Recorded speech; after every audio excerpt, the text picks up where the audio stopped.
علیکم ورحمۃ اللہ وبرکاتہ۔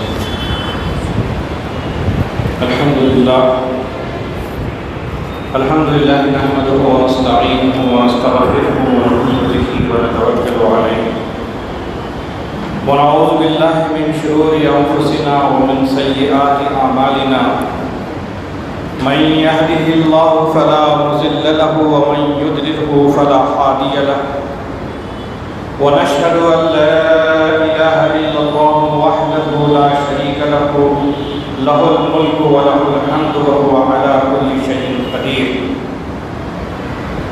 أما بعد فأعوذ بالله من الشيطان الرجيم بسم الله الرحمن الرحيم إنما وليكم الله ورسوله والذين آمنوا الذين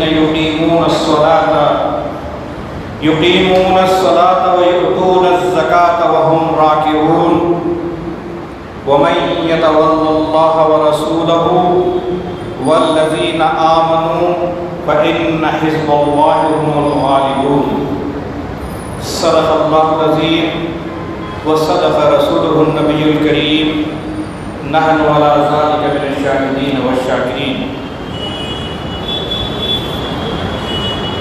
برادر محترم اور عزیز بزرگوں، نوجوان دوستوں، جیسا کہ عنوان آپ نے سماعت فرمایا، زکوٰۃ کا اجتماعی نظام، اس عنوان کے تحت چند گزارشات آپ کے سامنے کرنی ہے۔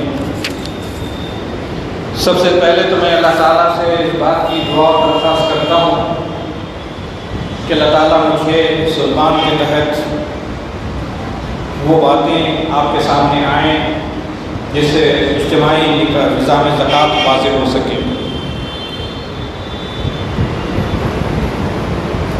زکوٰۃ کے اجتماعی نظام پر گفتگو کرنے سے پہلے یہ بات بھی ہمارے ذہن میں کلیئر ہونی چاہیے کہ ایک مومن کی جو تصویر بنتی ہے، یعنی کوئی شخص اگر دیکھ کر کے کہے کہ یہ شخص مومن ہے یا مسلمان ہے، اس کی پہچان کے لیے قرآن مجید نے دو چیزوں کا تذکرہ کیا ہے۔ ایک ہے اقیم الصلاۃ اور دوسرا ہے وآتوا الزکاۃ، یعنی نماز قائم کرو اور زکوٰۃ ادا کرو۔ معلوم ہوا کہ جو شخص نماز کا قیام کرتا ہے اور زکوٰۃ ادا کرتا ہے وہ مومن ہے، اس کی نشانی ہے۔ قرآن مجید میں اس کو اس طریقے سے بیان کیا گیا ہے کہ ان الذین آمنوا وعملوا الصالحات واقاموا الصلاۃ وآتوا الزکاۃ لہم اجرہم عند ربہم ولا خوف علیہم ولا هم یحزنون، یعنی جو اہل ایمان ہیں، جو لوگوں نے ایمان لے آئے ہیں اور جنہوں نے نیک عمل کریں اور نماز قائم کریں اور زکوٰۃ دیں، ان کا اجر بے شک اللہ رب العالمین کے پاس ہے اور ان کے لیے کسی خوف اور رنج کا موقع نہیں۔ قرآن مجید میں ان دو فرائض کی جو اہمیت ہے، اس کا اندازہ اس بات سے کیا جا سکتا ہے کہ یہ دو فرائض ایسے فرائض ہیں، ایک طرف انسان کو حقوق اللہ کی ادائیگی کے لیے تیار کرتا ہے یعنی نماز، اور دوسری طرف زکوٰۃ حقوق العباد کے لیے تیار کرتی ہے کہ بندوں کے حقوق بھی ادا ہو سکیں۔ اس کے مقاصد پر اگر غور کریں تو یہ بات ہمارے سامنے آتی ہے کہ اللہ کی محبت ہر محبت پر غالب ہو جائے، یہ نماز کو ادا کرتی ہے۔ دوسری طرف یہ ہے کہ دنیا کی طلب یا دنیا کی خواہش یا دنیا کی چیزیں، ان چیزوں کے مقابلے میں آخرت کی طلب انسان کے اندر پیدا ہو جائے، یہ اسی وقت ممکن ہے جب انسان زکوٰۃ ادا کرتا ہے۔ ورنہ زکوٰۃ انسان کو اگر زکوٰۃ ادا نہ کرے تو وہ مال انسان کو دنیا کی طرف متوجہ کرتا ہے اور دنیا ہی کے نعمتوں میں اور دنیا ہی کی چیزوں کے اندر غرق ہوتے رہ جاتا ہے، خدا سے اور آخرت سے تعلق اس کا کم سے کم ہوتا چلا جاتا ہے۔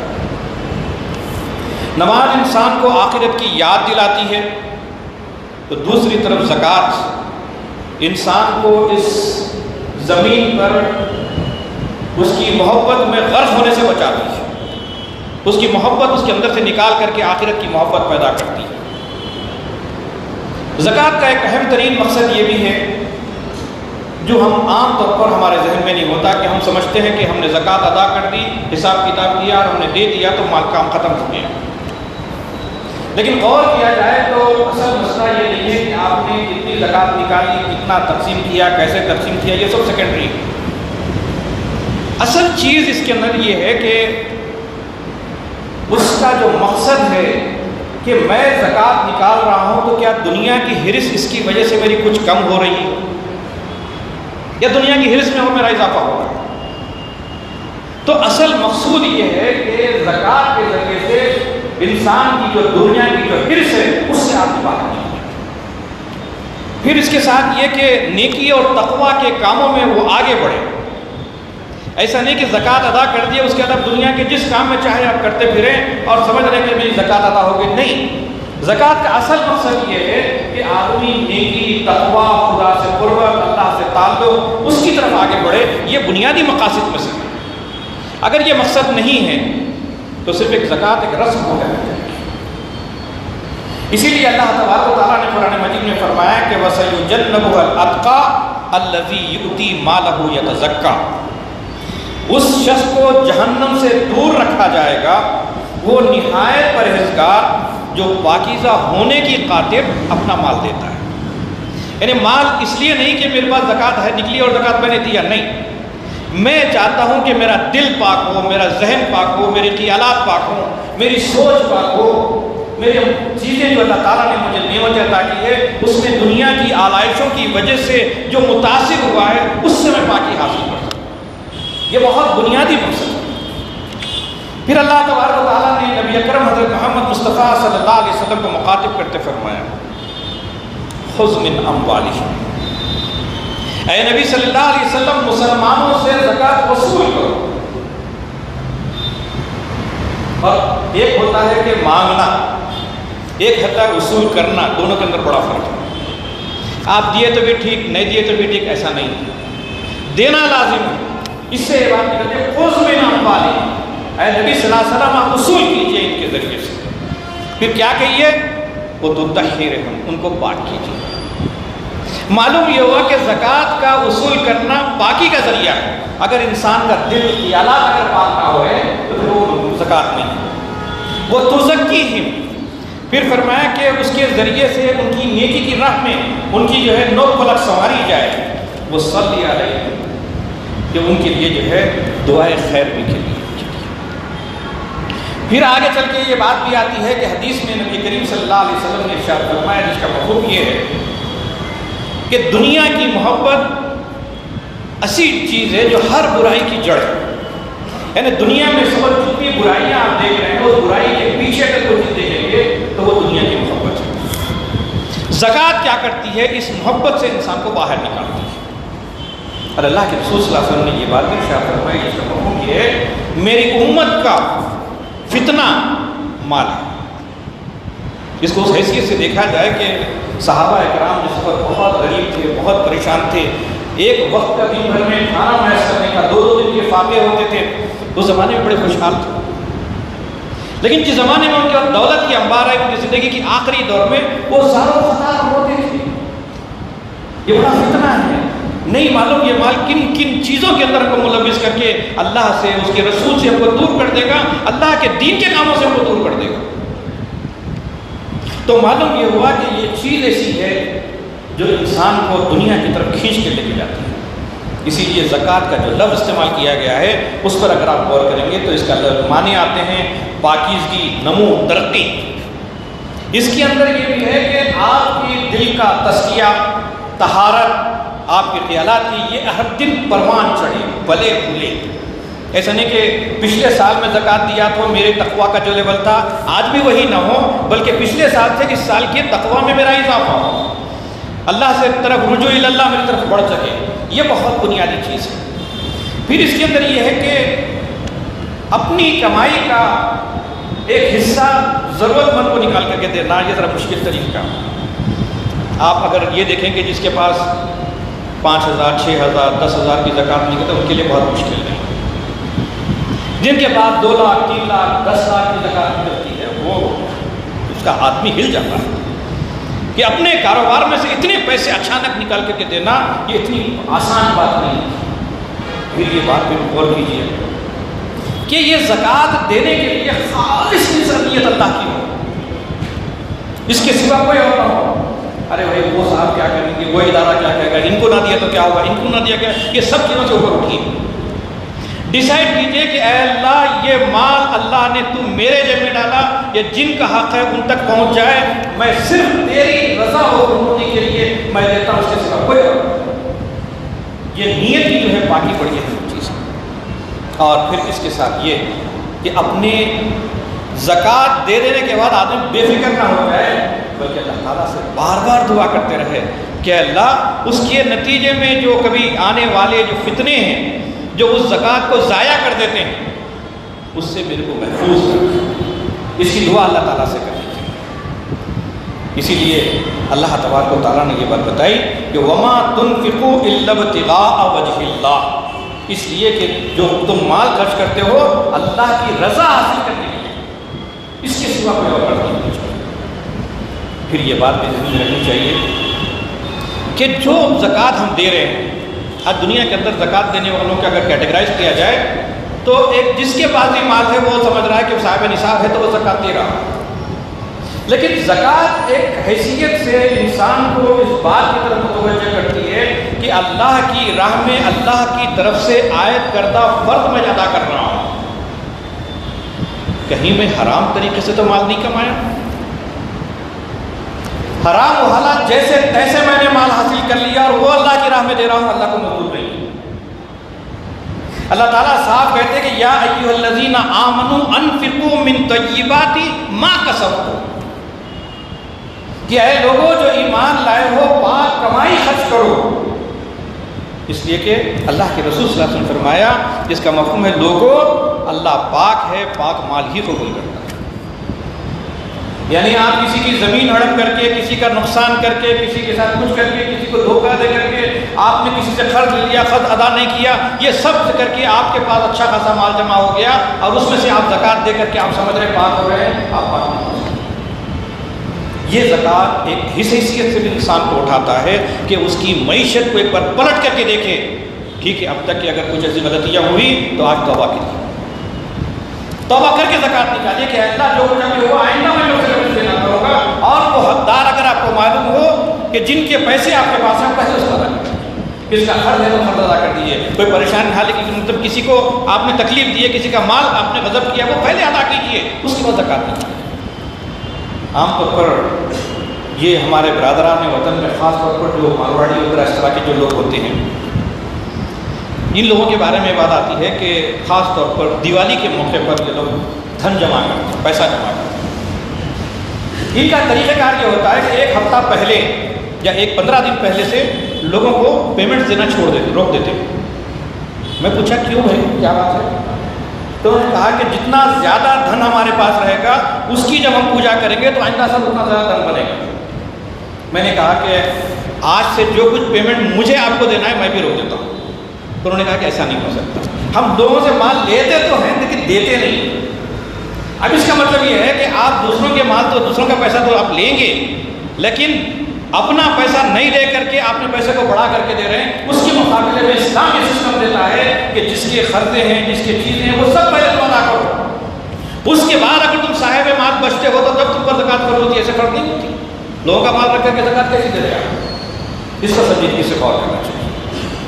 پھر یہ بھی ذہن میں رکھیے کہ زکوٰۃ عمدہ سے عمدہ چیز دی جائے اور زکوٰۃ دے کر کسی پہ احکام نہ لگایا جائے.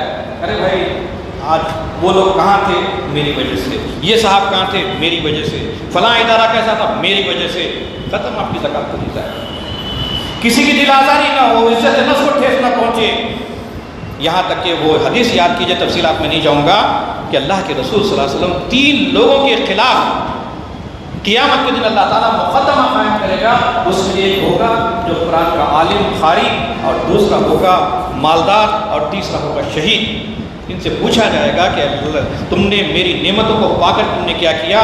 تو سخی جو رسول سے زیادہ مال خرچ کرنے والا کہے گا اے اللہ تیری خاطر میں نے یہ سارا مال جمع کیا اور اس کی حقداروں کو میں نے ادا کر دیا۔ اللہ تعالیٰ کہتا ہے کہ تو جھوٹ کہتا ہے، تو نے تو زکوٰۃ صرف اس لیے نکالی تھی، اللہ کی راہ میں مال تو نے صرف اس لیے خرچ کیا تھا کہ لوگ تیرے کو سخی داتا سمجھیں، اخبارات میں تیرا نام آئے، فلاں ریکارڈ میں تمہارا نام آئے، جا دنیا نے سب کچھ تجھے دے دیا، اب میرے پاس لینے کے لیے کیا آیا ہے؟ اور پیشانی کے بال گھسیٹتے ہوئے اس کو جہنم میں ڈال دیا۔ یہ زکوٰۃ کئی اعتبارات سے انسان کی تربیت کا ذریعہ ہے۔ پھر یہ بات بھی ذہن میں رکھیے کہ قرآن مجید نے مومنین کی جو تصویر کھینچی کہ جب وہ مال خرچ کرتے ہیں تو ان کا ذہن کیسا پاک ہوتا ہے۔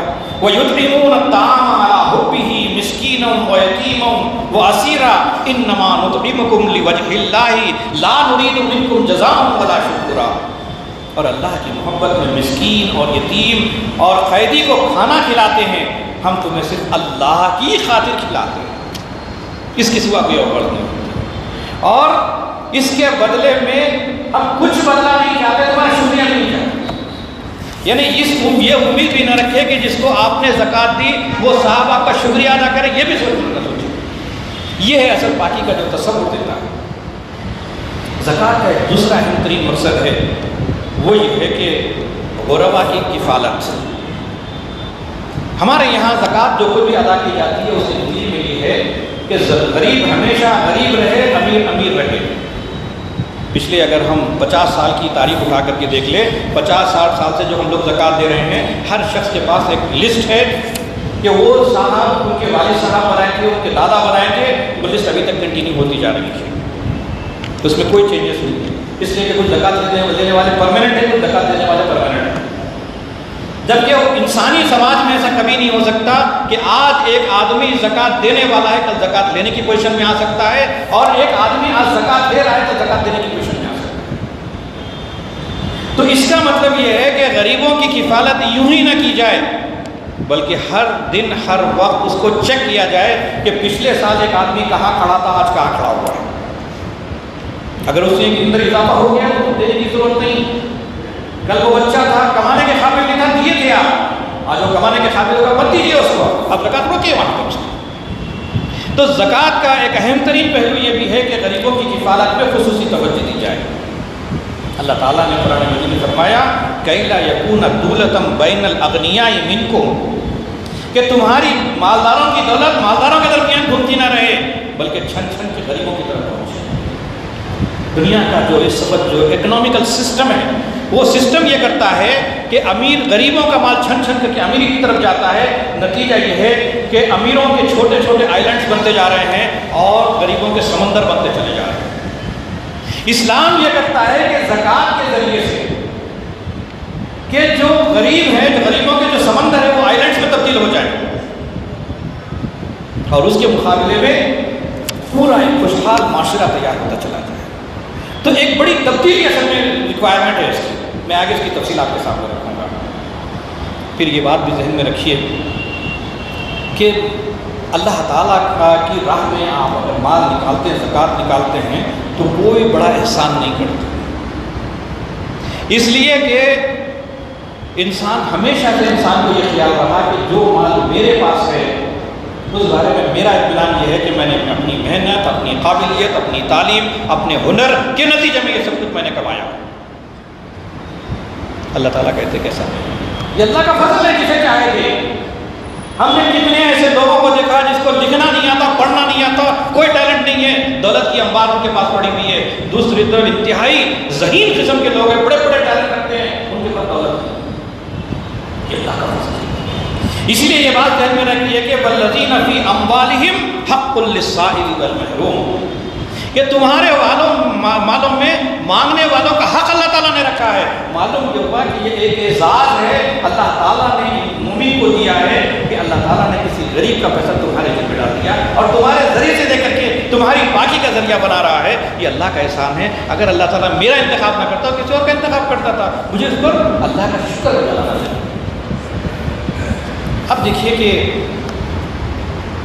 جو زکوٰۃ ہے عام طور پر ہمارے یہاں مسئلہ یہ ہے کہ جو زکوٰۃ ہمیں ملتی ہے، جو نکلتی ہے، ہم اپنی مرضی سے جہاں چاہیں خرچ کر لیتے ہیں۔ لیکن قرآن مجید میں 8 مدات بتائے گئے ہیں، اگر جو فائنانس کی زبان میں اگر کہا جائے 8 ہیڈ آف اکاؤنٹس ہے، اور اکاؤنٹس کے اندر یہ بات معلوم ہے کہ جو ہیڈ آف اکاؤنٹ طے ہو جاتا ہے اسی ہیڈ آف اکاؤنٹ میں پیسہ خرچ ہونا چاہیے، اس کے علاوہ کسی اور پر نہیں ہونا چاہیے۔ اور وہ 8 مدات قرآن مجید نے بتایا کہ انما الصدقات للفقراء، یہ فقراء کے لیے، والمساکین، مساکین کے لیے ہے، والعاملین علیہا، کہ جو مال کو جمع اور خرچ کرتے ہیں، اس کا پورا فائنینشیل سسٹم ہے اس کے اندر، یعنی اس کو زکوٰۃ کو وصول بھی کرنا، اس کا حساب کتاب رکھنا، پھر پورے سماج کا جو ہے سروے کرنا، سماج کے مسائل پر غور کرنا، کس وقت کس کو کس چیز کی ضرورت ہے، اس کے حساب سے اس کے اوپر خرچ کرنا، یہ پورا ایک فائنانس مینجمنٹ، یہ تو جدید دور کا ایک بڑا سبجیکٹ ہے۔ ہم سمجھتے ہیں کہ زکوٰۃ ہم نے دے دی تو مال ختم ہوگا، اسی وہی وجہ ہے کہ آج سے 50 سال پہلے بھی جو زکوٰۃ لیتا تھا آج بھی زکوٰۃ لینے والا ہے۔ لیکن نبی صلی اللہ علیہ وسلم کے زمانے میں اور خلفائے راشدین کے زمانے میں تو یہ ہوا کہ اسی مدینہ کے اندر جب زکوٰۃ کا سسٹم شروع ہوا تو لینے والوں کی تعداد زیادہ تھی، ایک وقت آیا کہ مدینے میں کوئی زکوٰۃ لینے کے لیے تیار نہیں تھا، یہاں تک کہ دوسرے علاقوں کو بھیجنا پڑتا تھا۔ تو یہ ایک پورا سسٹم ہے، اس کو جو ہے ایک ہوتا پروڈکٹیو میں، ایک نان پروڈکٹیو چیزوں کے اندر۔ تو زکوٰۃ کو پروڈکٹیو اور نان پروڈکٹیو کے اندر کہاں پروڈکٹیو میں خرچ کرنا چاہیے، کہاں نان پروڈکٹیو میں خرچ کرنا چاہیے، یہ تو ماہرین طے کریں گے، یہ ماہرین کے ذریعے سے اس کو کرایا جائے۔ اسی لیے بتایا جاتا ہے کہ یہ زکوٰۃ کے سسٹم کی طرف اشارہ کرتا ہے۔ والمؤلفۃ القلوب، یعنی لوگوں کے دل نرم کرنے، اسلام پر جمائے رکھنے اور اس کے ذریعے سے اسلام کو پھلنے پھولنے کے مواقع فراہم کی جائے، اس کے لیے زکوٰۃ خرچ ہونی چاہیے۔ وہ فی الرقاب، یعنی غلاموں کی آزادی کے لیے، کوئی ذہنی غلامی میں، کوئی کسی اور طرح کی غلامی میں، یا کسی قیدی کے حیثیت سے کسی طریقے سے اگر پھنسا ہوا ہے اس کو اس کے باہر سے نکالا جائے۔ پھر اس کے بعد فرمایا کہ والغارمین، اور قرض داروں کے لیے۔ ایک آدمی قرض تو لینا نہیں چاہتا تھا، پینڈیمک کے اندر قرض ہو گیا، اچانک بیماروں کی لائن لگ گئی، ایک طرف والدہ بیمار ہوئی، ایک طرف والد بیمار ہوا، بچہ بیمار ہوا، تو بیوی بیمار ہو گئی، کتنے پیسے ہوں گے؟ کس طریقے سے لوٹا آدمی، دیکھتے دیکھتے آدمی کروڑ پتی آدمی روڈ پہ آ گیا۔ وہ قرض کبھی لینا نہیں چاہتا تھا کسی سے، وہ خود اتنا کوشش تھا کہ لوگوں کو قرض دینے کی پوزیشن میں تھا، لیکن اچانک اس پوزیشن میں آ گیا۔ تو کیا ہونا چاہیے کہ ایسے قرض داروں کو فوری آپ قرض دے کر کے ان کو باہر نکالیں، بھائی آپ قرض سے آپ آزاد ہو کے کام کیجیے۔ اس لیے کہ یہ بات ذہن میں رکھیے کہ نبی صلی اللہ علیہ وسلم کے پاس ایک میت آئی جس کے نماز جنازہ پڑھانا تھا۔ آپ صلی اللہ علیہ وسلم نے پوچھا کہ نماز جنازہ پڑھانے سے پہلے اس شخص پر کوئی خرچ ہے؟ صحابہ نے کہا کہ ہاں خرچ ہے۔ تو کہا کہ آپ لوگ نماز جنازہ پڑھو، میں نماز جنازہ نہیں پڑھاتا۔ یعنی کسی کی نماز جنازہ پڑھانے سے پہلے جو سوال کیا جائے گا وہ یہ ہے کہ اس شخص کے ذمہ اگر کوئی قرض ہے تو اس کے وارثین یا اس کے قریب ترین لوگ فوری اس پر ذمہ داری لیں کہ اس کا قرض میں ادا کروں گا، اس کے بعد نماز جنازہ پڑھائی جاتی ہے۔ تو معلوم ہوا کہ زکوٰۃ کی ایک بات ہے جس کے ذریعے سے قرض داروں کے قرض ادا کیے جا سکتے ہیں، وہ فی سبیل اللہ، کہ اللہ کی راہ میں۔ یہ بہت وسیع ترین مفہوم ہے اور خاص طور پہ ہندوستان کے پس منظر میں اس پر غور کرنے کی ضرورت ہے۔ ہم تو کچھ اداروں کو دیکھ کر کے، کچھ لوگوں کو دیکھ کر کے، کچھ غریبوں کو دیکھ کر کے خوش ہو رہے ہیں، اصل چیز اس وقت وقت کی ضرورت یہ نہیں ہے۔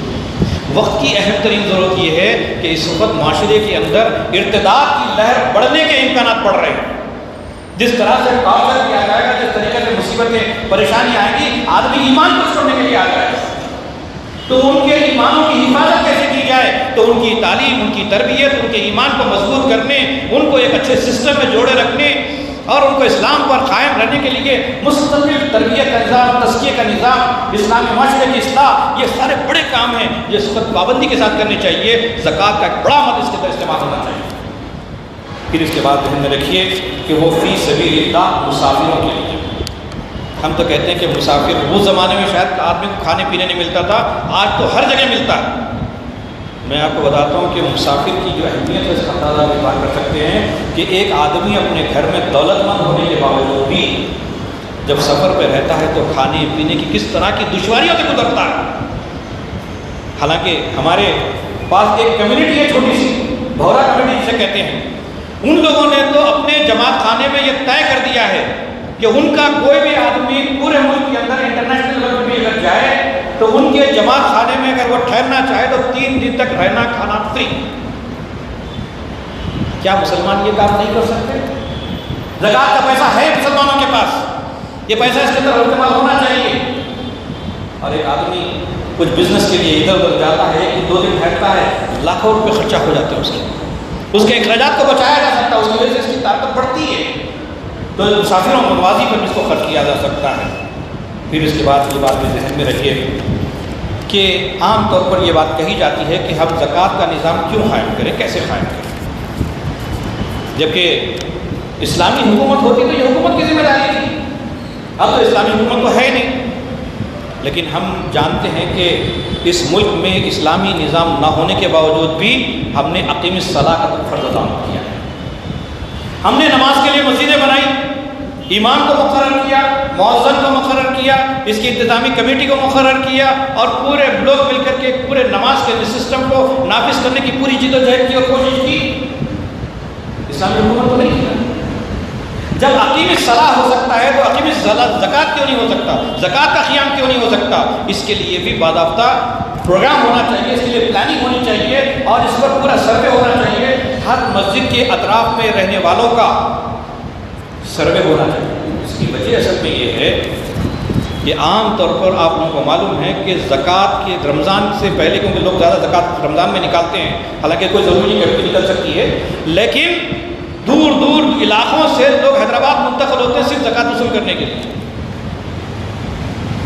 کتنے آپ کے فلیٹس میں رہنے والی خواتین ایسی ہوں گی، پینڈیمک میں کسی کا شوہر کا انتقال ہو گیا، کمانے والا ایک ہی آدمی تھا، اس کے چھوٹے چھوٹے بچے ہیں، اس کی عزت نفس اس بات کے لیے گوارا نہیں کرتی کہ آپ کے سامنے آ کر کے ہاتھ پھیلائے، رہتی ہے اچھے فلیٹ کے اندر، اچھے اسٹیٹس کے اندر، کیا وہ آ کے آپ سے زکوٰۃ مانگے گی، آپ سے پوچھے گی؟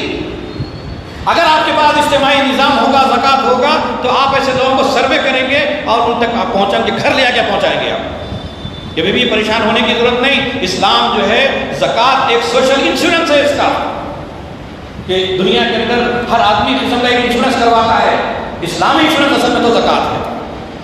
یہ کسی کا گھر جل گیا، کسی کے کاروبار خراب ہو گئے، کسی کا ایکسیڈنٹ ہو گیا، کسی کا ہاتھ پیر ٹوٹ گیا، کئی چیزیں ہو سکتی ہیں، وہ سب یہ لوگ ہوئے۔ اگر سسٹم ہوگا تو ان لوگوں کی تلاش کی جائے گی اور اس کے اوپر خرچ کی جائے گی۔ اب دیکھیے کہ نبی صلی اللہ علیہ وسلم نے یہ سسٹم کیسے کیسے بنایا۔ نبی صلی اللہ علیہ وسلم کے دور میں 4 ڈپارٹمنٹس آپ صلی اللہ علیہ وسلم نے بنائے۔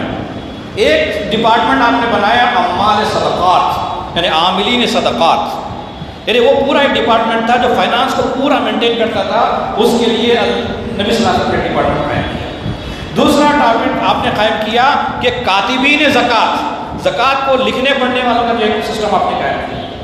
پھر آپ صلی اللہ علیہ وسلم نے ایک ڈپارٹمنٹ قائم کیا جس کے اندر یہ جو پھل جو ایگریکلچر لینڈ جو ہوتی ہے، جس کے اندر ایگریکلچر ہوتا ہے، اس کے اندر سے کتنی زکوٰۃ نکلتی ہے اس کا حساب کرنے والوں کے لیے ایک شخص کو ذمہ داری تھی۔ اسی طریقے سے جن لوگوں کے پاس جانور ہوا کرتے تھے، اونٹ، گائے، بکری وغیرہ جو پالتے تھے، ان کے پاس کتنی زکوٰۃ نکلتی تھی اس کا حساب مینٹین کرنے کے لیے اللہ تعالیٰ کے رسول صلی اللہ علیہ وسلم نے ایک صاحب کو لگایا تھا۔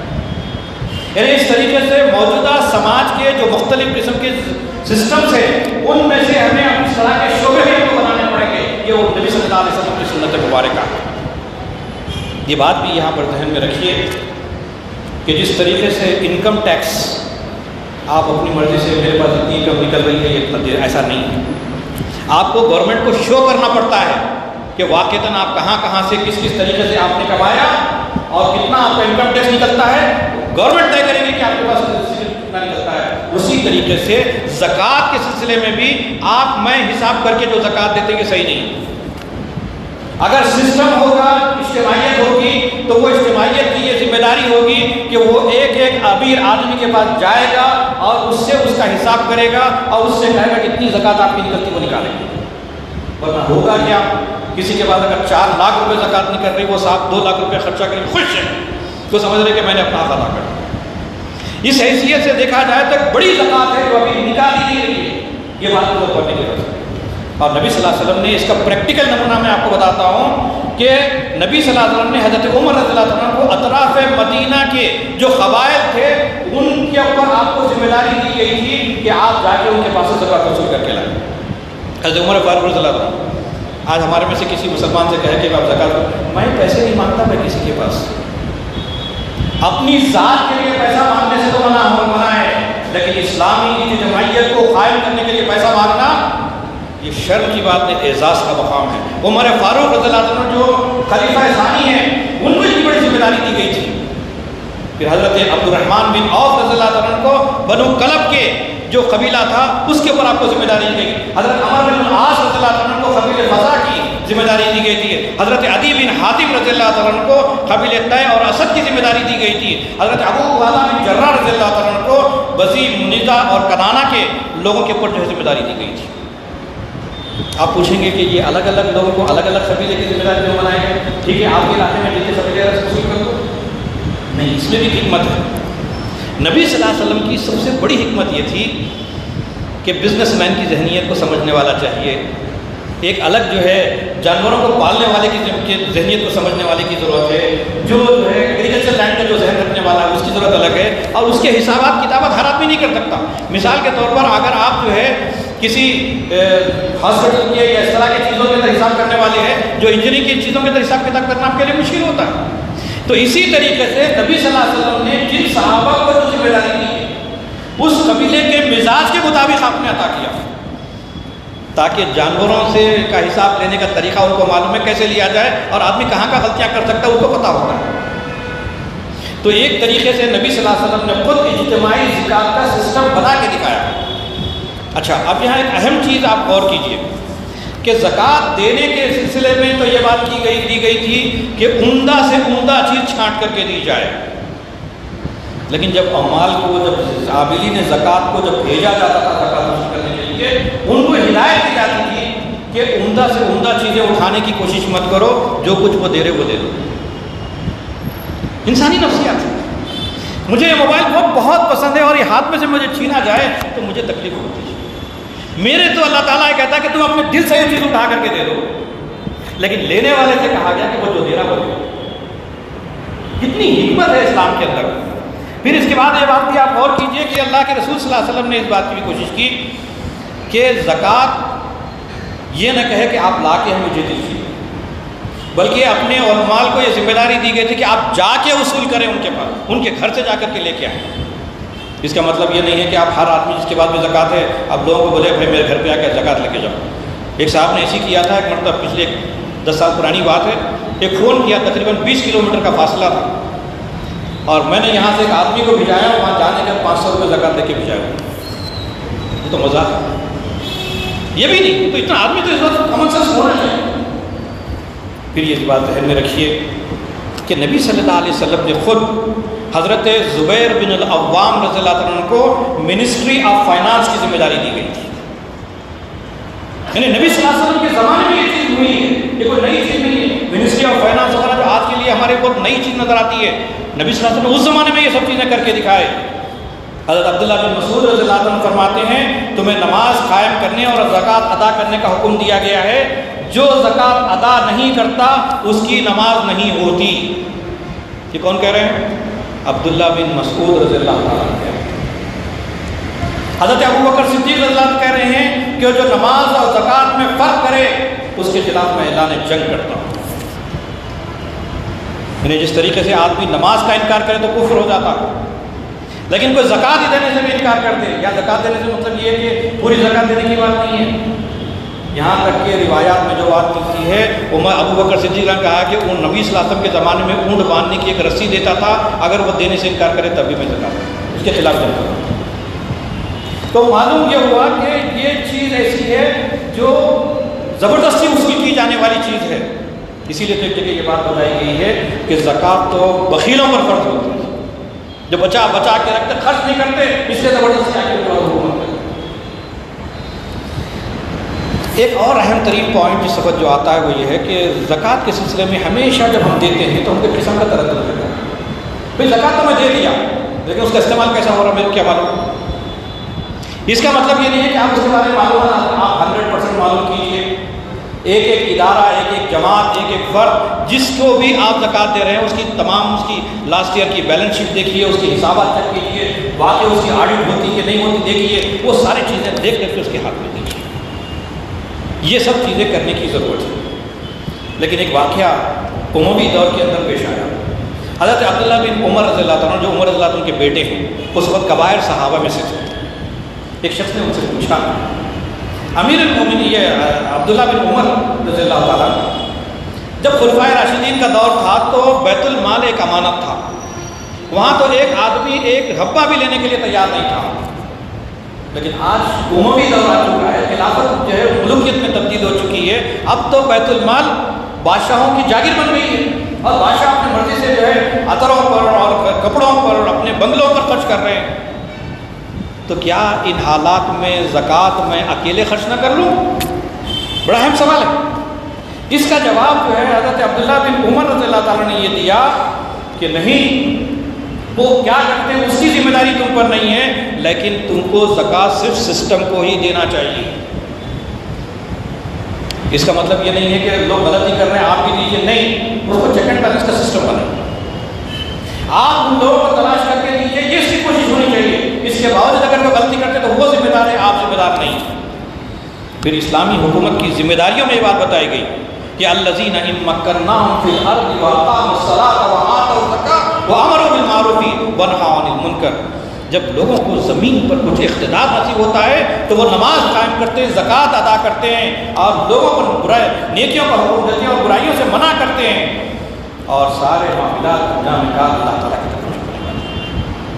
معلوم ہوا کہ اقتدار کا مطلب صرف وہ نہیں ہے کہ ہم حکومت میں دلی میں جا کے بیٹھے تو ابھی کام کریں گے. اب اپنے گھر کے ذمہ دار ہیں, اپنے خاندان کے ذمہ دار ہیں. جس علاقے کے اندر بھی آپ کی کچھ پوزیشن بنی ہوئی ہے, جہاں آپ کا حکم چلتا ہے, وہاں پر بھی آپ کی یہ ذمہ داری ہوگی کہ وہاں نماز کے سسٹم کو قائم کرے, زکوٰۃ کے سسٹم کو قائم کرے. ہر مقام پر اگر آپ مسجد کے ذمہ دار ہیں تو آپ کے اوپر بھی یہ چیز عائد ہوگی. آپ اگر کسی خاندان کے بڑے فرد ہیں تو آپ پر بھی یہ ذمہ داری ہوتی ہے. کسی سوسائٹی کے اندر کوئی بڑا مقام آپ کو ہے تو اس کے اوپر بھی آپ کے اوپر یہ چیز عائد ہوتی ہے. پھر اس کے ساتھ آپ یہ بات پہ غور کیجیے کہ زکوٰۃ انفرادی طور پر خرچ کرنے کے نقصانات کیا ہے. سب سے بڑا نقصان تو یہ ہے کہ پوری زکوٰۃ نہیں نکلی جاتی. اگر سمجھ لیجیے کہ 10 لاکھ اگر زکوٰۃ نکل رہی ہے تو ہو سکتا ہے کہ 7-8 لاکھ سے زیادہ نہ نکل رہی ہے. تو آج ہمارے ملک میں مسلمانوں کی جتنی زکوٰۃ واقعتاً نکلنا چاہیے وہ پوری نہیں نکل رہی. کیوں نہیں نکل رہی؟ سسٹم نہیں. دوسری چیز یہ کہ زکوٰۃ انفرادی طور پر خرچ کرنے میں جس کو آپ زکوٰۃ دے رہے ہیں وہ آپ کے سامنے ہمیشہ جھکا رہے گا, وہ آپ کے سامنے سر اٹھا کے بات نہیں کر سکتا. اور دوسرا یہ کہ آپ کو ہمیشہ اپنا کالر اونچا رہے گا, آپ سمجھیں گے کہ میں زکوٰۃ دینے والا ہوں, زکوٰۃ دینے والا ہوں. سسٹم ہوگا تو کیا ہوگا کہ وہ سیدھا سسٹم کو جا کے کہے گا کہ یہ میری پرابلم ہے, درخواست دے گا, وہ تحقیق کرے گی, سسٹم سے دیا جائے گا. میری زکوٰۃ کس آدمی کو پہنچی مجھے پتہ نہیں چلے گا. لیکن اگر میں نے سسٹم نہیں بنایا, اپنے طور پہ خرچ کیا, تو میں معلوم آپ کو دیا تھا تو آپ میرے سامنے گھومتے رہتے ہیں, تو معلوم ہوا کہ میری نظروں کے سامنے ہے. آپ کبھی میں کوئی غلطی بھی کر رہا تو بولنے کی پوزیشن میں نہیں رہتے آپ. یہ بڑا نقصان ہے. تو اسی لیے اجتماعی نظام زکوٰۃ کی اہمیت یہ ہے کہ سب سے پہلے سسٹم کے ذریعے سے کیا جائے. ایک اور پرابلم یہ ہے کہ انفرادی زکوٰۃ جب ادا کی جاتی ہے تو مانگنے والوں کی جو لمبی قطاریں ہوتی ہیں, جو غیر مستحقین ہوتے, مستحق نہیں ہوتے, وہ سب بات لے کے چلے جاتے ہیں, لیکن حقیقی مستحقین جو ہے وہ محروم ہو جاتے ہیں. تو حقیقی مستحقین کو پہنچانے کے لیے سسٹم ضروری ہے. سسٹم یہ طے کرے گا کہ کس کو دینا ہے, کتنا دینا ہے, کیسے دینا ہے. ایک بات یہ بھی ذہن میں رکھیے کہ انسان کی یا انسانی سماج ڈیولپ کیسے کرتا ہے, اس کے اندر 4 بنیادی چیزیں ہیں. سب سے پہلی چیز, اگر ایک آدمی بیمار ہے, کام نہیں کر سکتا. ایک آدمی پڑھا لکھا نہیں ہے, ترقی نہیں کر سکتا. ایک آدمی کے پاس صحت بھی ہے اور اس کے پاس جو ہے تعلیم بھی ہے, لیکن اس کے پاس سرمایہ نہیں ہے, کچھ کر نہیں سکتا. یہ سب کچھ ہے لیکن کرنے کی صلاحیت نہیں ہے, کوئی جاب اورینٹڈ کورس نے کیا نہیں. یہ 4 چیزیں ایسی ہیں, اگر زکوٰۃ کو اگر سسٹمٹائز کیا جائے تو وہ جو بیمار ہوں گے تو بیماروں کا علاج کیا جائے گا, تعلیم کی ضرورت ہے تو تعلیم پہ خرچ کیا جائے گا, کہیں مائکرو فائنانس کی ضرورت پڑے تو مائکرو فائنانس کے ذریعے مدد کی جائے, پھر بلا سودی قرضے دی جا سکتے ہیں. کہیں اس طریقے سے کہ لوگوں کو جاب اورینٹڈ کورسز کروا کے ان کو اس بات کے لیے تیار کیا جا سکتا ہے کہ آپ یہ جاب کر سکتے ہیں, آپ کے ذریعے قابلیت ہے, وہ قابلیت جانی جا سکتی ہے. یہ سسٹم ہی کرے گا, انفرادی طور پہ یہ چیزیں نہیں ہو سکتی. ایک اور چیز اس کا یہ ہے کہ سماج ڈیولپ زکوٰۃ کا اصل مقصد ہے۔ جب یہ جو حضرت یمن کے جو گورنر بنا کر کے جب ان کو بھیجا گیا تھا تو اس وقت نبی صلی اللہ علیہ وسلم نے ان کو ہدایت کی تھی کہ وہاں جانا، سب سے پہلے اسلام کی دعوت لوگوں کے سامنے پیش کرنا، نماز قائم کرنا، زکوٰۃ کے سسٹم کو نافذ کرنا۔ عمر فاروق رضی اللہ علیہ وسلم کے دور میں جب جو ہے معاذ بن جبل رضی اللہ تعالیٰ عنہ کچھ زکوٰۃ جو ہے کہ رقم مدینے کو بھیجی، عمر رضی اللہ عنہ کو غصہ آیا کہ کیوں تم نے زکوٰۃ کی رقم یہاں بھیجی جبکہ وہاں خود لوگ موجود ہیں، ان کے اوپر خرچ کرنا چاہیے تھا۔ تو اس وقت انہوں نے کہا کہ نئے امیر المومنین، یہ زکوٰۃ میں نے اپنے یہاں جتنے لوگوں کو تھا میں نے خرچ کر دیا، اب زکوٰۃ لینے والے جتنے تھے وہ سب ہو گئے، اب جو بچی ہوئی زکوٰۃ ہے وہ میں آپ کو بھیجوں۔ دوسرے سال آپ نے آدھی زکوٰۃ بھیجی، تیسرے سال آپ نے پوری زکوٰۃ بھیجی۔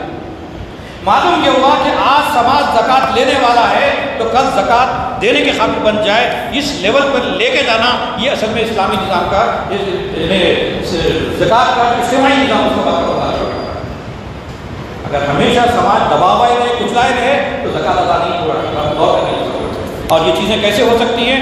کمیونٹی اپلفٹمنٹ ہو سکتا ہے، ہیلتھ پر، ایجوکیشن پر، مائکرو فائنانس پر، اس طرح کی بہت سی چیزیں ہو سکتی ہیں جس کو سماج کے اندر اٹھایا جا سکتا ہے اور اس کے ذریعے سے کام کیا جا سکتا ہے۔